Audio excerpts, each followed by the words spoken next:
বাংলাদেশে গত 15 বছর ফ্যাসিস্ট শেখ হাসিনার আমলে মানবাধিকার পরিস্থিতি ছিল খুবই উদ্বেগজনক ও রোমহর্ষক। গুম, খুন, ধর্ষণ, দুর্নীতি, দখল ইত্যাদি ছিল নৈমিত্তিক ঘটনা। মানুষের ন্যূনতম মৌলিক অধিকার ছিল না। সরকারের অন্যায়ের প্রতিবাদকারী ও বিরোধী রাজনৈতিক দলের সদস্যদের জন্য নির্যাতন ছিল খুবই স্বাভাবিক ঘটনা। 1. ক্রসফায়ার ও বিনা বিচারে হত্যা। মানবাধিকার সংস্থা, আইন ও সালিশ কেন্দ্র এবং অধিকারের তথ্য মতে আইন শৃঙ্খলা বাহিনীর হাতে 2009 সালে 229 জন, 2010 সালে 127 জন, 2011 সালে 84 জন, 2012 সালে 70 জন, 2013 সালে 455 জন, 2014 সালে 172 জন, 2015 সালে 192 জন, 2016 সালে 195 জন, 2017 সালে 164 জন, 2018 সালে 475 জন, 2019 সালে 376 জন, 2020 সালে 220 জন, 2021 সালে 107 জন, 2022 সালে 31 জন ও 2023 সালে 24 জন ক্রসফায়ারে নিহত হন। 2024 সালে 2127 জনকে হত্যা করে ফ্যাসিস্ট শেখ হাসিনা। সব মিলিয়ে 15 বছরে ফ্যাসিস্ট শেখ হাসিনা সরকার খুন করেছে 5048 জন মানুষকে। 2. বিচারিক হত্যাকাণ্ড। শেখ হাসিনার ফ্যাসিবাদী সরকার শুধু বিচার বহির্ভূত হত্যাকাণ্ড নয়, বিচারিক হত্যাকাণ্ডও ঘটিয়েছে। আদালতের কাঁধে বন্দুক রেখে হত্যা করেছে দেশের ইসলামপন্থী জাতীয় নেতাদের।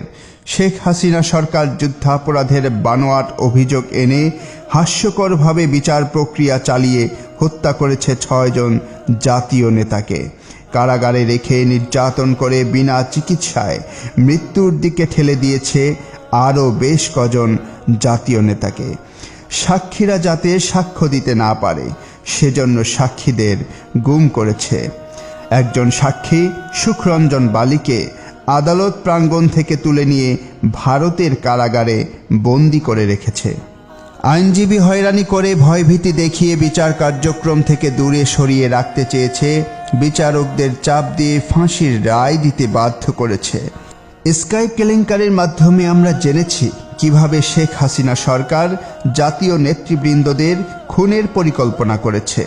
শেখ হাসিনার ফ্যাসিস্ট সরকার একে একে ফাঁসি দিয়ে খুন করেছে শহীদ আব্দুল কাদের মোল্লা, শহীদ মোহাম্মদ কামারুজ্জামান, শহীদ আলী আহসান মোহাম্মদ মুজাহিদ, শহীদ সালাউদ্দিন কাদের চৌধুরী, শহীদ মাওলানা মতিউর রহমান নিজামী, শহীদ মীর কাশেম আলীকে।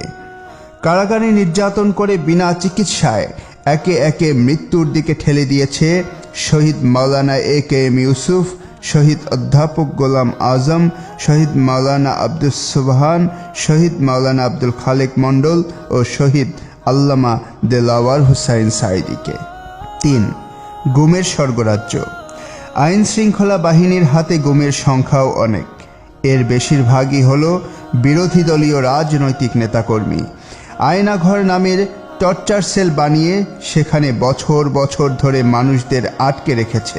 আইন সালিশ কেন্দ্র ও অধিকারের তথ্য মতে 2009 সালে 3 জন, 2010 সালে 18 জন, 2011 সালে 31 জন, 2012 সালে 26 জন, 2013 সালে 54 জন, 2014 সালে 88 জন, 2015 সালে 66 জন, 2016 সালে 97 জন, 2017 সালে 86 জন, 2018 সালে 122 জন, 2019 সালে 34 জন, 2020 সালে 31 জন, 2021 সালে 23 জন, 2022 সালে 21 জন, 2023 সালে 52 জন মানুষ গুম হয়েছেন।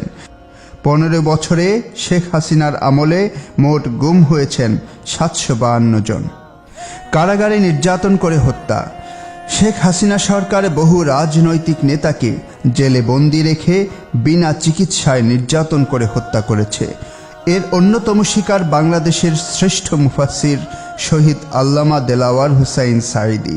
মানবাধিকার সংস্থা অধিকারের রিপোর্ট থেকে জানা যায় 2009 সালে 50 জন, 2010 সালে 60 জন, 2011 সালে 105 জন, 2012 সালে 63 জন, 2013 সালে 59 জন, 2014 সালে 54 জন, 2015 সালে 51 জন, 2016 সালে 63 জন, 2017 সালে 58 জন, 2018 সালে 81 জন, 2019 সালে 60 জন, 2020 সালে 76 জন, 2021 সালে 72 জন, 2022 সালে 68 জন এবং 2023 সালে 128 জনকে কারাগারে হত্যা করেছে শেখ হাসিনা সরকার। 15 বছরে কারাগারে মোট খুন হয়েছেন 1048 জন। 5. ধর্ষণ। গত 15 বছর বাংলাদেশ নারীদের জন্য এক ভয়ঙ্কর রাষ্ট্র হয়ে ওঠে। ছাত্রলীগ ও যুবলীগের সন্ত্রাসীরা অবাধে নারীদের হেনস্থা করতে থাকে। নোয়াখালীতে ধানের শীষে ভোট দেওয়ার অপরাধে এক নারীকে গণধর্ষণের শিকার হতে হয়। স্বামীর সঙ্গে সিলেটে এমসি কলেজে ঘুরতে আসা এক নববধূকে নিষিদ্ধ জঙ্গি সংগঠন ছাত্রলীগের নেতারা গণধর্ষণ করে। এভাবে নারী সহিংসতার এক ভয়ঙ্কর জনপদে পরিণত হয় বাংলাদেশ।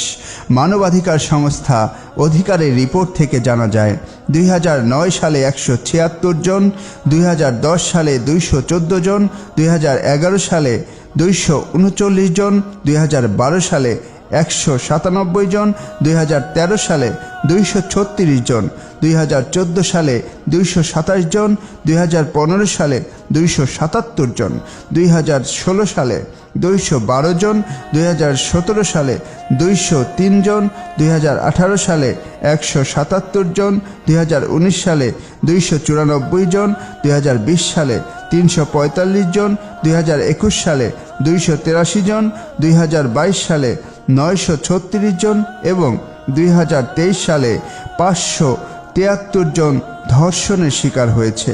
15 বছরে স্বৈরাচারী শেখ হাসিনার আমলে ধর্ষণের শিকার হয়েছেন মোট 4589 জন নারী এবং এসব ঘটনার অধিকাংশেরই কোনো বিচার হয়নি। 6. সংবাদ মাধ্যমের কণ্ঠরোধ। সংবাদপত্র হলো সমাজের দর্পণ। পুরো পৃথিবীতে সাংবাদিকতাকে একটা নিরাপদ পেশা হিসেবেই বিবেচনা করা হয়, কিন্তু বাংলাদেশে গত 15 বছরে এটি বেশ চ্যালেঞ্জিং পেশায় পরিণত হয়।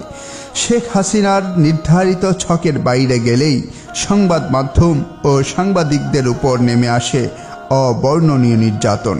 ফ্যাসিস্ট শেখ হাসিনার আমলে মোট 59 জন সাংবাদিক খুন হন। নির্যাতনের শিকার হন 705 জন সাংবাদিক।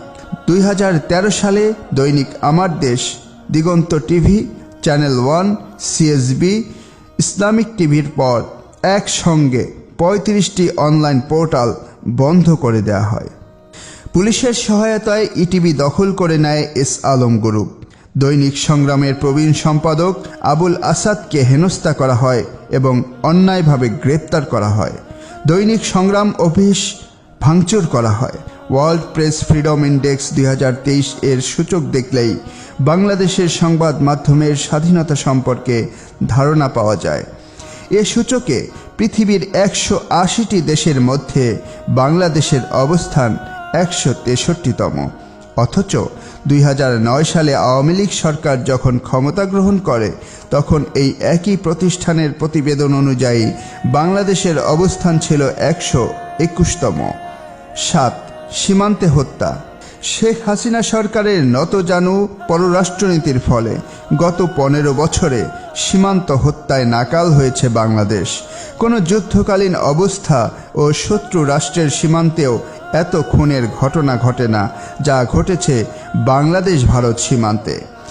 মানবাধিকার সংস্থা অধিকারের তথ্য মতে সীমান্তে ভারতীয় বাহিনীর হাতে 2009 সালে 77 জন, 2010 সালে 72 জন, 2011 সালে 62 জন, 2012 সালে 100 জন, 2013 সালে 79 জন, 2014 সালে 68 জন, 2015 সালে 60 জন, 2016 সালে 36 জন, 2017 সালে 39 জন, 2018 সালে 24 জন, 2019 সালে 40 জন, 2020 সালে 27 জন, 2021 সালে 12 জন, 2022 সালে 21 জন এবং 2023 সালে 28 জন খুন হয়েছে। ভারতীয় সীমান্ত রক্ষা বাহিনী বিএসএফের গুলিতে গত 15 বছরে খুন হয়েছেন 761 জন বাংলাদেশি নাগরিক। 8. সড়কে মৃত্যুর মিছিল। নৌ, সড়ক ও রেলপথ রক্ষা জাতীয় কমিটি, যাত্রী কল্যাণ সমিতি, আশোক, নিরাপদ সড়ক চাই ইত্যাদি অনেকগুলো প্রতিষ্ঠানের বার্ষিক রিপোর্ট পর্যালোচনা করে দেখা যায় গত 15 বছরে স্বৈরাচারী শেখ হাসিনার অদক্ষতা, অপশাসন ও দুর্নীতির ফলে সড়ক দুর্ঘটনায় মৃত্যুবরণ করে প্রায় 1,07,000 জন। এর মধ্যে 2009 সালে 4,958 জন, 2010 সালে 4,646 জন, 2011 সালে 5,928 জন, 2012 সালে 5,954 জন, 2013 সালে 6,813 জন, 2014 সালে 8,798 জন, 2015 সালে 8,642 জন, 2016 সালে 6,700 জন, 2017 সালে 7,397 জন, 2018 সালে 7,796 জন, 2019 সালে 7,855 জন, 2020 সালে 6,686 জন, 2021 সালে 7,809 জন, 2022 সালে 9,951 জন এবং 2023 সালে 7,902 জন। বাংলাদেশ এক ভয়ঙ্কর পথ পরিক্রমা পাড়ি দিয়ে 2024 সালের 5 আগস্ট ছাত্র জনতার গণ অভ্যুত্থানে আলোর মুখ দেখেছে। গত 15 বছরের মানবাধিকার রিপোর্টে আমরা তার খুব সামান্য অংশই তুলে ধরতে সক্ষম হয়েছি। সব বাধা পেরিয়ে আমরা যেভাবে স্বৈরাচারের পতন ঘটিয়েছি, সেভাবে আমরা নতুন মানবিক বাংলাদেশ গঠনে সক্ষম হব ইনশাআল্লাহ।